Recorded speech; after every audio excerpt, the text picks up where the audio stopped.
This makes circuit stable with respect to temperature changes.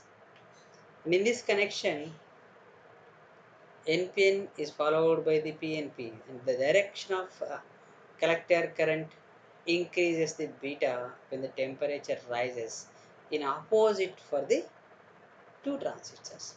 So, so the variation in one transistor tends to cancel in the other. So if there is a rise in a beta in NPN, the and also in a there is a rise in a beta in PNP, but in a opposite direction. So both gets cancelled, and we the transistor parameter variations due to temperature changes will get cancelled in the direct coupled amplifier. And here the gain and bandwidth of the amplifier, which we have discussed already in the previous classes. Okay, let us go through it, and after this we'll discuss about the frequency response of the direct coupled amplifier. So before going to the frequency response, we should know the gain and bandwidth of the amplifier. So let us go through it. What is a gain? We know the ratio of output electrical quantity to the input electrical quantity. And the bandwidth, the range of frequency over which the gain is equal to or greater than 70.7% of the maximum gain is known as bandwidth. Frequency response, which is a curve drawn between voltage gain and frequency of the amplifier.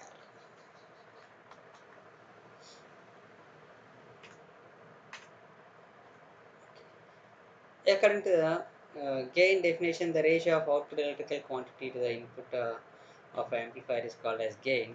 The electrical quantities are voltage, current, and power.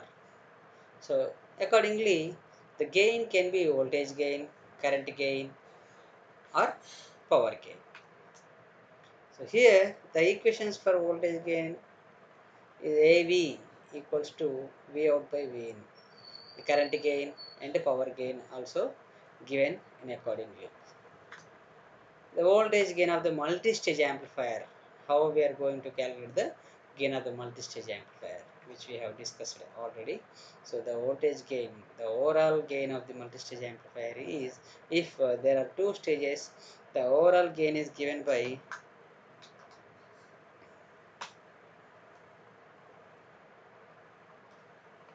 the gain of the first stage amplifier into gain of the second stage amplifier.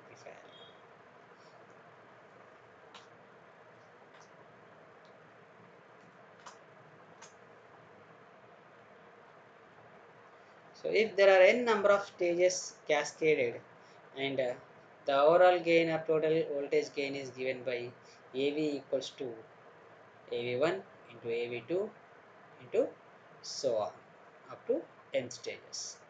Okay, and phase shift is also given, theta equals to theta 1 plus theta 2 plus so on. Okay, and the frequency response. What is the frequency response? Which is a curve drawn between gain and signal frequency of the amplifier. So here is the curve, frequency response curve showing. Let us come to the frequency response of a direct coupled amplifier. So if you observe here, there is a flat response during a frequency range that is from 0 to some frequency that is denoted by f2. Okay, so that is from 0 to f2. From 0 to f2 there is a flat response here. There is a flat response. And after f2, that is at high frequencies, there is a roll off. That is a reduced gain at high frequencies. As it is a direct couple, and as we discussed in the beginning of the direct coupled amplifier, it is already said that It is used to amplify the extremely low frequencies. So at low frequencies we are getting a flat response, and at high frequencies there is a low response. Okay, so from the figure there is a frequency response curve of the direct coupled amplifier. It shows that the gain is a uniform up to a certain frequency, which is denoted by f2, and lower cutoff frequency is 0, because we are dealing with the frequencies which is less than 10 hertz, so the lower cutoff is 0, and upper cutoff frequency is determined by the values of components used. So beyond this frequency the gain rolls off slowly. The gain rolls off at high frequencies because of the increased emitter diode capacitance and stray wiring capacitances. So as there is a induced capacitance because of the emitter diode capacitance and stray wiring capacitances, at high frequencies the frequency response is poor for the direct coupled amplifier. The advantages of the direct coupled amplifier.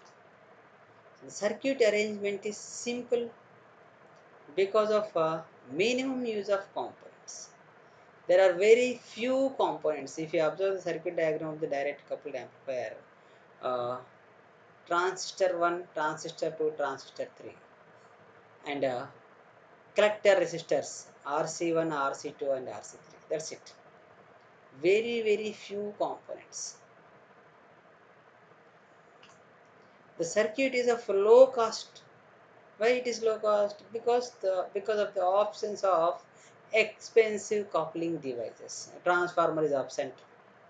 If the transformer was there, it is a costly and bulkier one. So it is occupying very less space also. So compact in size, and it can be used to amplify zero and low frequency signals. Low frequency signals.